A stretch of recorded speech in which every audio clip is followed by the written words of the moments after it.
মাত্র কয়েক সেকেন্ডের একটি ভিডিও, সেই ভিডিওটি কিন্তু এখন সোশ্যাল মিডিয়া জগতে তুমুল আলোচনার ঝড় সৃষ্টি করছে। সেই ভিডিওতে মেসিরে বলতে শোনা যায় যে সবকিছু ঠিক হয়ে যাবে, সবাই শান্ত হও, সবকিছু ভুলে যাই, চলো খেলায় মন দেই, আমাদের কাজ শুধু খেলা করা। প্রশ্নটা ঠিক এখানেই, সবকিছু কেন ভুলে যেতে বললেন তিনি? বিশ্বমানের খেলোয়াড় যেখানে আছে সেখানে একটা শট মানে টার্গেট শট কি তারা নিতে পারবে না?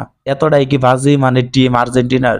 এই ফাইনালে যে আর্জেন্টিনারকে আমি দেখছি, আমার কাছে এটা পরিচিত আর্জেন্টিনার মনে হয় নাই। কিন্তু বিশ্বকাপ ফাইনালের দিন মেসির পরিবারকে কোথাও কিন্তু দেখা যায় নাই। যে ডিমারিয়া 2022 সালে বিশ্বকাপ জিতার দিক দিয়া খুব বড় অবদান আছিল ডিমারিয়ার, সেই ডিমারিয়া আসার কথা, আর্জেন্টিনার ফাইনাল খেলা উপভোগ করার কথা, সেই ডিমারিয়াও কেউ কিন্তু মানে স্ক্রিনের পর্দায় কোনো জায়গায় কিন্তু দেখি নেই। দ্বিতীয়ত মার্টিনেজ, যে মার্টিনেজের লাস্টে খেলা শেষ হয়ে গেল, তারপরে মার্টিনেজ কিন্তু আসছে। এর আগে কিন্তু গ্যালারিতে মানে ক্যামেরাতে একবারের জন্য কিন্তু মার্টিনেজকে দেখা যায় নাই।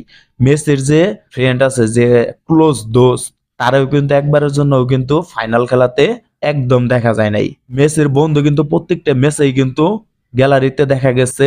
আর্জেন্টিনার যে প্রেসিডেন্ট, তার আসার কথা, তাকে কিন্তু একবারও কিন্তু দেখতে পারলাম না। তিনি আসে নাই কেন? কারণ তারা আগে থেকে জানতো আর্জেন্টিনার এই ম্যাচটা হেরে যাবে, মানে তাদেরকে হারানোর জন্য বাধ্য করা হয়েছে ফিফা।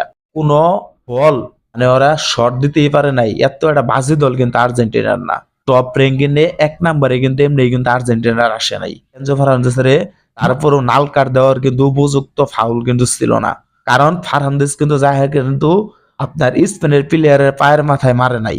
স্পেনের প্লেয়ার হেরে ফার্নান্দেসের পায়ের ভিতরে বাইজা কিন্তু পড়ে গেছে। এফারি কি করলো, কোনো ডিসিশন নাই, কোনো কিছু দেখা নাই, কোনো মেলা নাই, সরাসরি নাল কার্ড দেখাই দিল। তাইলে এই থেকে বোঝা যায় ফিফার এর থেকে অনেক দুর্নীতি আছে। এটা নিয়ে বেশি আলোচনা সমালোচনা করার কোনো প্রয়োজন নাই, কোনো দরকার নাই।